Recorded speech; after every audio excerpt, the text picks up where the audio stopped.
questions are lingering over who is set to steer the royal family in coming weeks, following medical announcements today by the palace. It's been revealed King Charles will be out of action for a, quote, short period following a procedure on an enlarged prostate next week. An heir to the throne, Prince William, will have his hands full as he's expected to look after his family as Princess Kate spends a fortnight in hospital as well, recovering from a successful abdominal operation.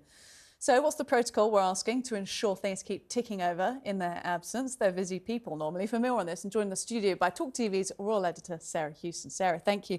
Very busy day for Royal News, and within hours of each other.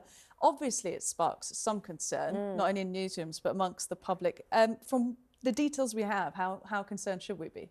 Look, I think what we've heard today about the Princess of Wales's condition is concerning, because the fact that she's had it is a successful operation, as has been described, but abdominal surgery that is going to mean she has to remain in hospital for up to 2 weeks, and then a period of recuperation at home for 2 to 3 months. That tells us that she has had major surgery, and we're not going to be seeing her back on royal duties until at least Easter, based on the advice of her doctors.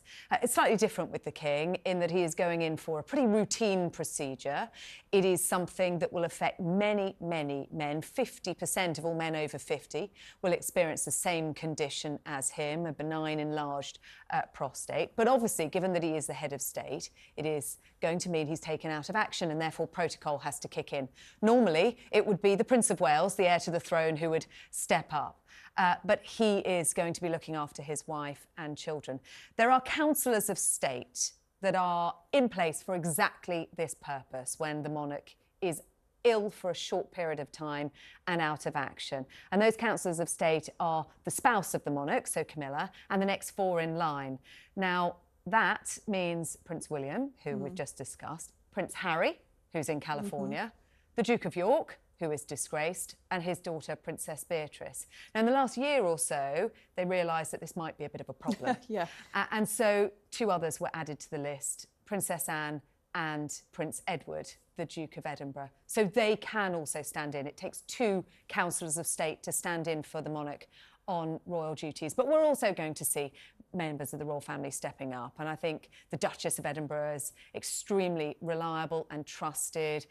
Princess Anne, for example, we'll be seeing more of those conducting engagements, and engagements will have to be cancelled and rescheduled for later on in the year. That's really fascinating. It's so rare that we get to see this type of plan get put into action, and clearly the palace weren't quite expecting it to happen all at once like that. It's funny, when you said Princess Anne there, the voices in my ear in the production gallery, the producers said, oh, Princess Anne, she's the best, isn't she? Safe pair of hands.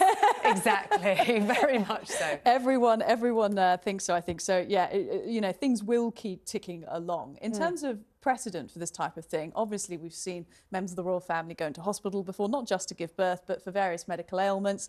The late Queen, did you remind us what she went through? Well, actually, her hospital visits were pretty few and far between. She went in for knee surgery at one point, and then I think it was a decade before she was then back in hospital after a case of gastroenteritis. The Duke of Edinburgh actually had exploratory abdominal surgery at the London clinic back in 2013, where the Princess of Wales is currently being treated.